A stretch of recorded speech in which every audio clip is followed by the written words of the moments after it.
My name is Elise Carter. I'm 29, and last night at the Bayview Yacht Club, my family tried to ship me out of California like I was a problem they were finally brave enough to remove.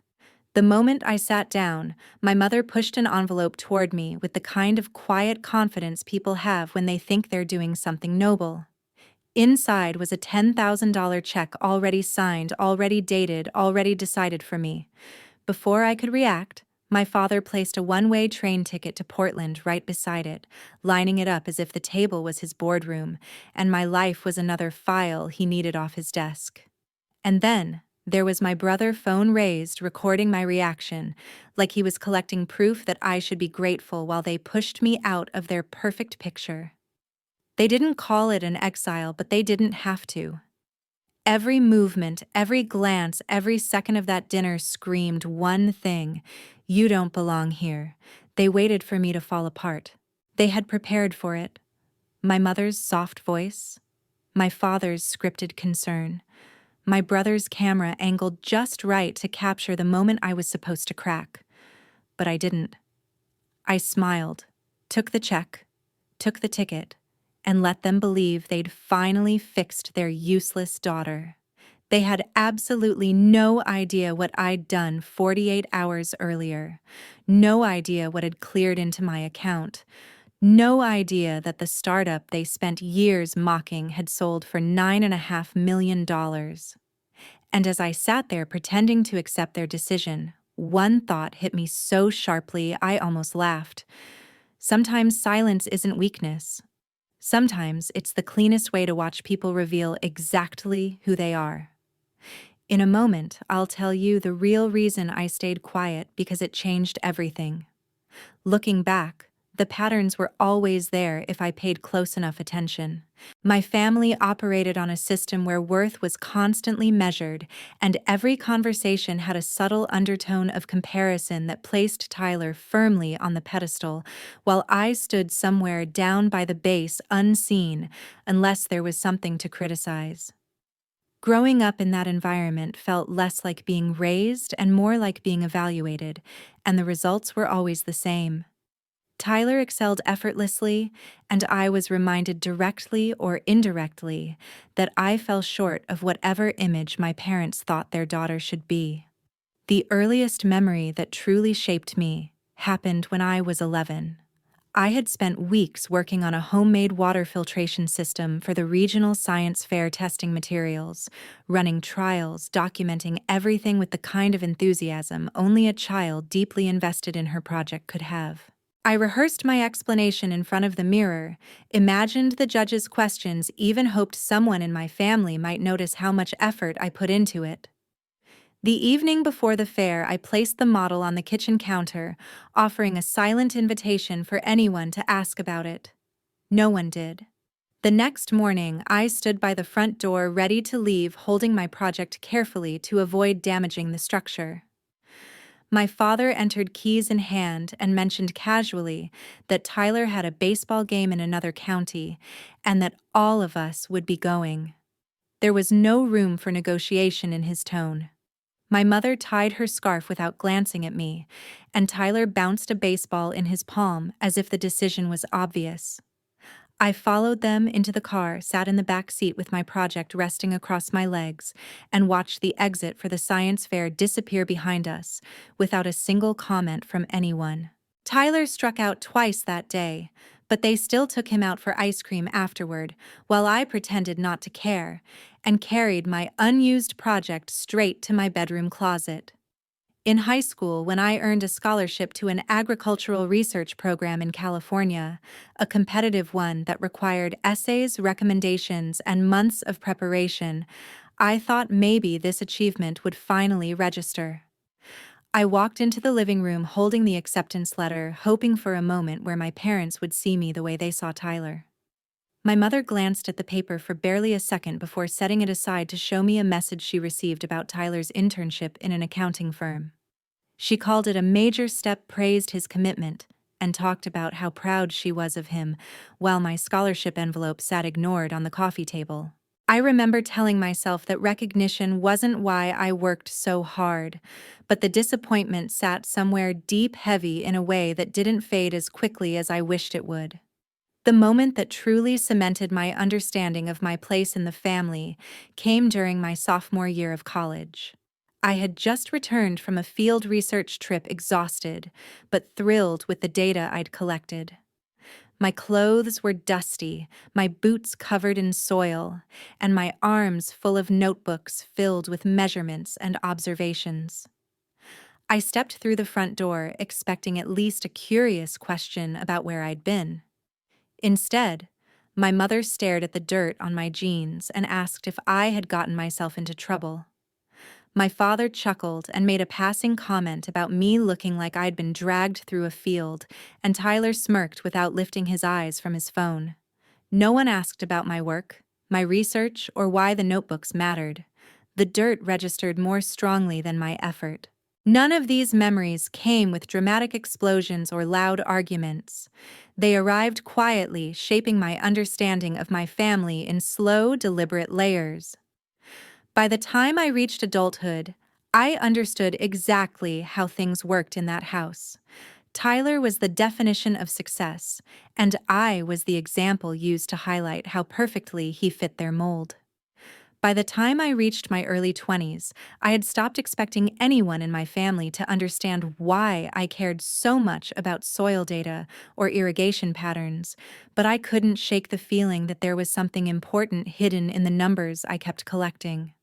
That instinct became the seed for what would eventually grow into EgTech. It started quietly tucked into late nights in the university's old engineering wing, where the hall lights buzzed overhead and the air smelled faintly of solder and burnt plastic. I wasn't trying to create a revolution. I just wanted to see if a system could read the land better than humans did. My earliest prototypes were disasters dressed up as potential. The first sensor array I built flickered unpredictably, its readings jumping so erratically that even I couldn't pretend they meant anything. I spent hours adjusting parameters and running recalibrations, convinced there had to be a logical reason it refused to stabilize. Eventually, the main sensor died with a faint popping sound, leaving a thin trail of smoke that curled above my workstation like a tiny white flag of surrender. I didn't stop. I scavenged spare parts from abandoned projects, replacing broken pieces with mismatched components, just to see if I could force the design to hold itself together.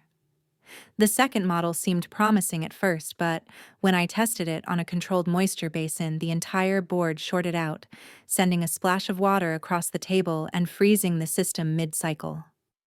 None of the failures felt dramatic in the moment. They simply piled up misfired, code-faulty hardware sensors that refused to cooperate in any environment that wasn't perfectly controlled. I kept notes, obsessively filling notebooks with scribbles that only I could decipher.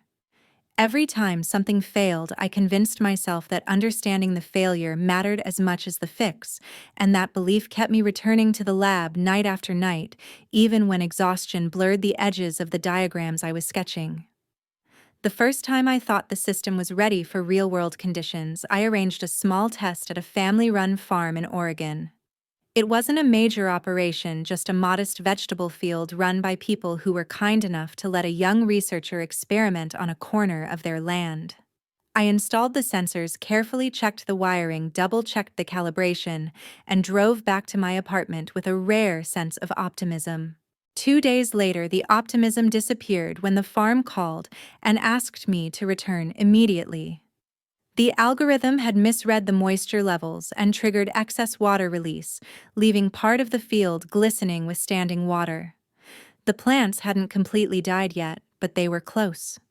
Standing there in the mud, hearing the farmer talk calmly about the damage while trying not to make me feel worse, I felt something inside me crack. I apologized repeatedly, gathered the soaked equipment, and drove home in silence.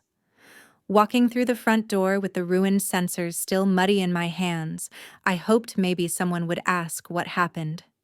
Instead, Tyler raised his eyebrows like he'd been expecting the failure. My mother sighed and told me to stop pretending to be in a field bigger than you can handle, and my father suggested again that I look into steady work, mentioning a clerical position he'd heard about at a local bank. Their dismissal didn't surprise me anymore, but the timing stung. Still, the failure forced me into a clarity I hadn't had before. Instead of abandoning the project, I dug deeper. I spent nights reading research papers, comparing soil prediction models, rewriting code until my fingers hurt, and sketching new layouts to eliminate the weaknesses that had destroyed the previous models. I rebuilt everything from the ground up, not just the system, but the way I approached the work. Every mistake became a clue, every broken sensor a reminder of what the next version needed to survive. I didn't know it then, but those failures were shaping the backbone of EgTech long before the world ever heard its name. The turning point came during a field test that was supposed to validate everything I had built, the kind of trial that could finally prove EgTech belonged outside the lab. I partnered with a citrus farm near Eugene, a place run by owners who were cautious but willing to let me install the new sensor network along one of their groves. I had spent weeks preparing, rewriting code, triple-checking calibration tables, and tightening every bolt until my hands were sore. When I powered the system on that morning, watching each module blink into synchronization, I felt something I rarely allowed myself to feel: certainty. For nearly 2 days, the readings flowed exactly as predicted. The irrigation cycles adjusted with a precision I'd never achieved before, and the soil data fell almost flawlessly within the tolerance ranges I had designed. It felt like the moment I had been pushing toward for years. Then, early on the third day, the values shifted. A moisture drop registered across multiple nodes, so sudden and so steep that the algorithm triggered a high-volume irrigation cycle. I drove there immediately, convincing myself it had to be a signal interference issue or a faulty sensor. But when I reached the grove, the damage had already begun. The soil around a wide section of young trees was oversaturated, the ground spongy, unable to absorb any more water. The leaves drooped with the heaviness of roots, struggling to breathe. The owner walked alongside me, not accusing, simply stating what the damage meant for their upcoming harvest. Their calm tone made it even harder to breathe, because it wasn't anger, it was disappointment wrapped in resignation. I apologized, shut down the system, and packed the equipment in silence. The drive back felt endless, and by the time I reached my apartment, I just wanted to disappear for a few hours. But news travels fast in the wrong ways. One of my father's friends happened to know the farm owners and reached out to him out of concern. From there, the story spread through my family like a convenient confirmation of everything they believed about me. Before I could even sit down, Tyler had already posted a story showing a clip of rain pouring down a window with the caption, "Looks like someone's tech finally found its true calling." It wasn't even clever, just cruel enough to get the reaction he wanted. A minute later, my phone buzzed again, a message from my mother telling me that some people just aren't meant for complicated fields, and that's perfectly fine. My father didn't text. He called instead, leaving a voicemail saying the failure proved it was time to reconsider my path and recommending that I stop wasting my energy on an idea that keeps falling apart. Their voices layered over the exhaustion in my head until I couldn't tell where frustration ended and hopelessness began. I went to the lab not because I was ready to work, but because it was the only place where I didn't have to explain myself. I sank onto my chair and let the silence swallow me. The room felt colder than usual, and my hands were still trembling from the orchard disaster. After a long moment, I forced myself to connect the sensors to the diagnostic console. If the system had failed, there had to be a rational explanation. I scrolled through the logs slowly at first, then faster, searching for an anomaly big enough to trigger such an aggressive overcorrection. When I finally found it, the realization hit me like a punch. A single misread in the conductivity index, a tiny, almost invisible shift, had convinced the algorithm the grove was critically dry.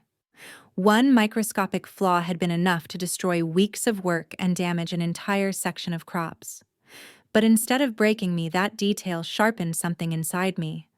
If one error could cause that much harm, then refining the algorithm to catch it could make the system exponentially stronger. I rewrote the detection thresholds, added protective buffers, redesigned the signal filters, and rebuilt the predictive layer from the ground up. Fixing the mistake didn't erase what happened, but it became the moment the technology finally stopped being experimental and started becoming reliable. I didn't know it then, but correcting that flaw would change everything that came after. The turning point arrived in a way that didn't feel like a turning point at all. After fixing the system's instability, I submitted my updated findings to a regional agriculture innovation summit, sending off the application late at night without expecting anything more than a quiet rejection. Instead, they offered me a presentation slot which felt unreal after months of staring at error logs until my eyes ached. On the day of the summit, I stood behind the podium with my laptop humming, watching people settle into their seats, with the polite skepticism audiences reserve for unknown presenters. I started with the raw numbers, the recalibration tests, the improved moisture prediction accuracy, the resilience layer that allowed the system to self-correct when variables spiked. I didn't dramatize anything. The data carried its own weight. About 10 minutes in, I noticed a man near the aisle leaning forward with intent focus, scribbling notes in a small leather notebook. When the session ended, he approached me before anyone else could. He introduced himself as Cameron Holt, CEO of Green Farm Tech, and his questions made it clear he had actually listened, really listened, not waiting for a pause to deliver a critique, but genuinely trying to understand how EgTech worked beneath the surface. He asked for a full technical evaluation. I agreed because he was the first person outside academia who saw more than a struggling prototype. A week later, I walked into a glass conference room at Green Farm Tech headquarters. Their engineering team had already loaded my code onto their system. For 3 days, they ran every diagnostic imaginable, stress-tested. The modeling engine scrutinized my choice of data structures and challenged the algorithm's handling of unpredictable moisture spikes. Their lead engineer said something I had never heard. This shouldn't work this well after a rebuild. They weren't patronizing. They weren't mocking. They were impressed. By the afternoon of the 3rd day, Cameron asked me to step into his office. He closed the door, sat across from me, and got straight to the point. "We think EgTech can scale far faster than you can do alone," he said. "We want to acquire it." I didn't react, not because I was calm, but because the number he offered, $9.5 million, took a full 10 seconds to process. I repeated it silently just to make sure I hadn't misheard. He didn't retract it. He didn't add conditions that felt predatory or vague. It was a clean offer made by someone who knew exactly what the technology could become. I asked for a night to think, though my decision was already forming. I walked out of the building with the kind of numb disbelief that sits somewhere between fear and awe. I signed the contract the next day. There was no dramatic celebration, no bottle popping, no emotional rush, just a quiet room, a stack of documents, and the steady movement of a pen committing my work to a new future. When the wire transfer confirmation came through, I stared at the screen for a long moment, absorbing the fact that every hour I spent alone in that lab had led to this. I didn't tell anyone, not my professor, not my classmates, certainly not my family. Keeping the truth to myself felt like placing it in a vault where no one could distort it or claim credit. Mine to protect, mine to shape. Instead, I focused on practical steps: securing a condo in Seattle, arranging storage for my old equipment, setting up new accounts, and mapping out the transition timeline Green Farm Tech had proposed. For the first time, planning my future didn't feel like a performance for people waiting to judge it. I felt steady, private, grounded, not triumphant, not spiteful, just free. And beneath all that calm, one thought kept repeating itself with quiet certainty. If my family wanted to believe I was failing, I was finally letting them. The moment Harold leaned forward at the Bayview Yacht Club table, I could tell he had been waiting all evening to deliver whatever decision he believed would fix my life. The dining room buzzed with quiet conversations from other families, but at our table everything felt staged, like the three of them had rehearsed their lines in the car before walking in. Harold folded his hands on the table in that controlled managerial way he used whenever he felt the need to assert authority, and Linda placed her fingertips on the stem of her glass eyes, slightly reddened as if she had prepared her tears instead of earning them. Tyler angled his phone just low enough to pretend it wasn't recording, though that familiar red circle on his screen told a different story. When Harold finally spoke, he drew out my name as if guiding a child through a difficult truth. "Elise," he said, "California isn't helping you grow. You need to take some time away from all this noise. Start fresh somewhere. Calmer, somewhere that won't keep you stuck." He nodded to himself like a man proud of a strategic move. Linda let out a shaky breath at the exact second he paused, and her voice quivered in a way I knew she could turn on and off like a faucet. "We're only thinking about you, sweetheart. We don't want to see you waste more years being lost." Tyler didn't say anything. He just zoomed in slightly, as if focusing on a rare animal doing something pitiful. His smile was tight, satisfied, calculating. I looked from one face to another, taking in the trio that had shaped my entire childhood, still operating under the belief that I should be grateful for every boundary they drew around me. Harold reached into his blazer and pulled out the train ticket, placing it between us with the ceremony of someone offering a gift at a retirement party. Linda followed with the check she had tucked neatly inside her purse, sliding it across the table as though it was a gesture of love rather than dismissal. "This will help you get settled," she whispered. "Portland is quieter. You can reset, reflect. Maybe find a simple job that suits you better." Her tone implied she'd already chosen the path for me. All I needed to do was obey. Tyler finally spoke, not lifting his eyes from his screen. "It's for your own good, Elise. We're doing something important here." The implication was clear: they were saving me from myself, and recording it to prove they had been benevolent. I let them wait a few seconds. Their expressions hovered somewhere between anticipation and anxiety, waiting for me to either break down or surrender completely. I did neither. I smiled gently, the same smile I had learned to use as a kid, soft enough to appease them, empty enough to keep myself intact. "Thank you," I said. "I understand." The relief was immediate. Harold exhaled like he had just completed a difficult negotiation. Linda's eyes glimmered with triumphant sympathy. Tyler finally lowered his phone, certain he had captured exactly what he wanted: the compliant daughter accepting her family's tough love. But while they relaxed, satisfied with their own performance, I mentally documented everything with the precision they never credited me for. The wording Harold used, the patronizing cadence, the implication that I couldn't manage my own life. The tearful timing, Linda executed the melodramatic framing of starting over. Tyler's recording of an intervention they believed painted them as caring. The check signed, dated, labeled, handed over publicly in a way they assumed gave them leverage. The ticket, its destination chosen not for opportunity, but for distance. They weren't helping me, they were discarding me.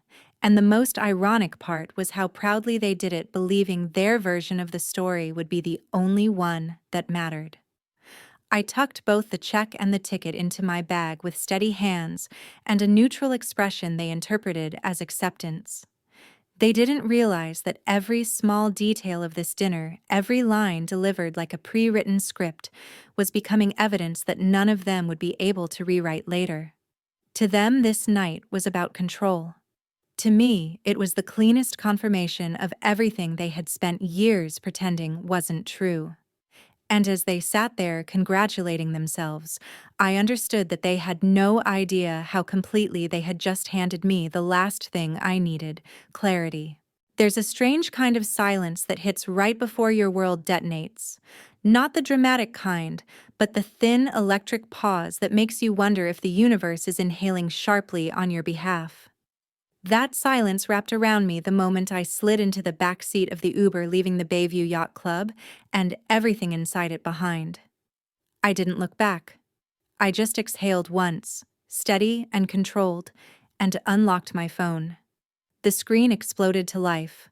Alerts spilled down in a rapid cascade. Emails mentions messages tags so relentless, the device buzzed like it was begging for mercy. And then, the headline appeared, taking over everything. EgTech acquired for $9.5 million. Founder Elise Carter redefines precision irrigation. My name, my face, my work. All of it displayed in bold, confident type, as if the world had been waiting for this announcement. The timing, almost surgical, struck me harder than the number itself. 30 minutes. That's all it took between my family handing me a one-way ticket out of the state and Forbes announcing that the daughter they dismissed had just become one of the youngest innovators in her field. The article caught fire instantly. Agriculture boards posted it. Tech strategists debated it. Professors shared it with captions like "a brilliant mind emerges." Venture capital groups analyzed the acquisition. And while the story surged across the internet, the Carter family, in their perfectly polished suburban house, discovered that their favorite target had been playing on a different field entirely. Harold was the first to feel the burn. His phone lit up with calls from senior bank executives who had questions polite on the surface, condemning underneath.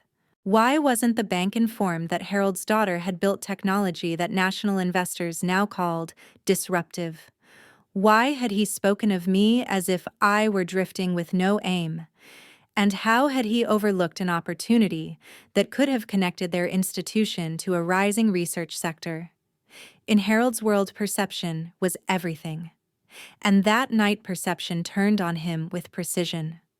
Linda's reckoning arrived through her social circles, her phone filled with messages from community leaders, fellow parents, and the women she'd spent years trying to impress. They congratulated her in the tone people use when they suspect you've been hiding something. A few attached the video Tyler had posted, my intervention framed like a humble attempt at tough parenting. They paired it with the Forbes link. They asked if she was all right. They asked why she hadn't supported me more. They asked questions Linda had no vocabulary for. And then came Tyler. The internet moved fast with him. His video was screen recorded and reposted by dozens of tech pages that recognized my name. Jokes followed. Memes followed. When you try to film your sister failing, but she ends up on Forbes instead. This is what sibling rivalry looks like when karma hits with a press release. Sponsors quietly untagged him. Friends messaged him publicly with that half-mocking, half-curious tone. Dude, how did you not know? Inside the Uber, the city lights strobed across the glass. My phone vibrated nonstop, flipping between praise, curiosity requests for interviews, and the incoming calls from the three people who had spent years reminding me of my supposed inadequacy. Tyler called first, then Linda, then Harold. I watched their names rise on the screen in rapid sequence like a pattern finally revealing itself. I didn't answer. Not a single time. Their messages shifted quickly from confident to confused to desperate. Elise, call me. Honey, we need to clear the air. This is getting out of hand. We have to talk as a family. I placed the phone face down, letting the hum of notifications fill the silence they once owned. For the first time in my life, the power dynamic wasn't tilted. It wasn't strained. It wasn't quietly endured. It was gone. Completely and irrevocably.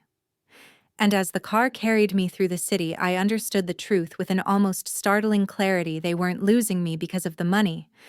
They were losing me because the world finally saw what they refused to. The moment everything snapped into its final shape arrived on an ordinary Tuesday morning when I received a thick envelope forwarded from my old apartment in Berkeley. Inside was a letter from a law firm representing the Carters, written in language so polished it barely hid the desperation underneath. According to them, I owed my family a portion of the EgTech acquisition because they had supposedly played a substantial role in fostering the environment that led to its development. It was remarkable how easily they rewrote their history when money became involved. They listed emotional support, household stability, and guidance as contributions, presenting them as if they were undeniable facts. I sat at my kitchen counter in Seattle, reread the letter, and felt a calm detachment wash over me. The Elise they knew might have panicked, might have searched for a way to appease them, but the woman I had become didn't flinch. I opened my files and pulled out everything that proved the truth. Grants awarded because no one at home contributed financially. Contracts signed when I was still working alone in a garage workspace. Receipts for every component I purchased without a cent from Harold, Linda, or Tyler. University records showing I had covered my own expenses. Not a single document tied them to EgTech. My response to their legal team was brief, supported by evidence and stripped of emotion. I attached the statements, the grant letters, the timelines, and ended with a line that required no explanation. There is no legal basis for your request. Further contact regarding this matter is unwelcome. After I hit send, I blocked all numbers associated with the Carters, no exceptions. It felt clean, resolute, necessary. The silence that followed was not empty. It was relief. 6 months moved quietly around me, and Seattle became the kind of place I once believed only other people were allowed to have. I led the Sustainable Innovation Department at Green Farm Tech, and the work expanded faster than I expected. My team built prototypes, tested field models, and refined algorithms that now powered irrigation plans across multiple counties. There was purpose in every hour of my day, and for the first time, the weight on my shoulders came from responsibility, not scrutiny. While I didn't go looking for news about the Carters, it still found its way to me, usually through colleagues who didn't realize the story was personal. The impact of the Forbes article had hit them harder than I imagined. Harold's trouble began when the board questioned why he had concealed his daughter's achievements from senior leadership. Banks care deeply about reputation, and the optics suggested insecurity at best and professional sabotage at worst. He wasn't fired, but he was quietly removed from client strategies and reassigned to internal operations. For a man who built his identity on status, that kind of demotion was its own collapse. Linda's fallout was woven through social circles rather than office corridors. Once admired in her community, she suddenly found herself whispered about after her behavior toward me became a point of conversation. Parents who used to call her dependable stopped inviting her to planning committees. She lost her place in the charity groups she once led. Reputation, something she valued more than truth, slipped away inch by inch. Tyler faced a different kind of reckoning.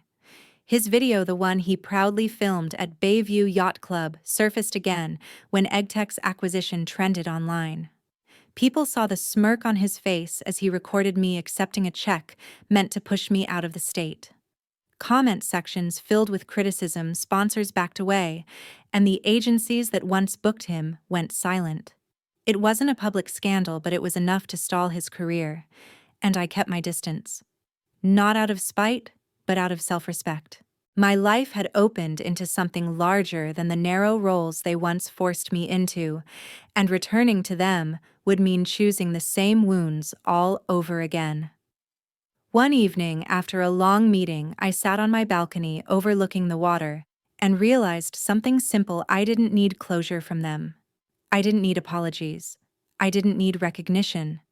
What I needed was the life I had built with my own hands, and I had it now. The final truth settled like a steady breath inside my chest. Not every family is a safe place, and sometimes walking away is the only way to stay whole. Choosing yourself isn't betrayal, it is liberation. Thank you all for taking the time to watch the video. If you found this story meaningful, don't forget to like, leave a comment sharing your thoughts, and subscribe to the channel so you don't miss any upcoming videos.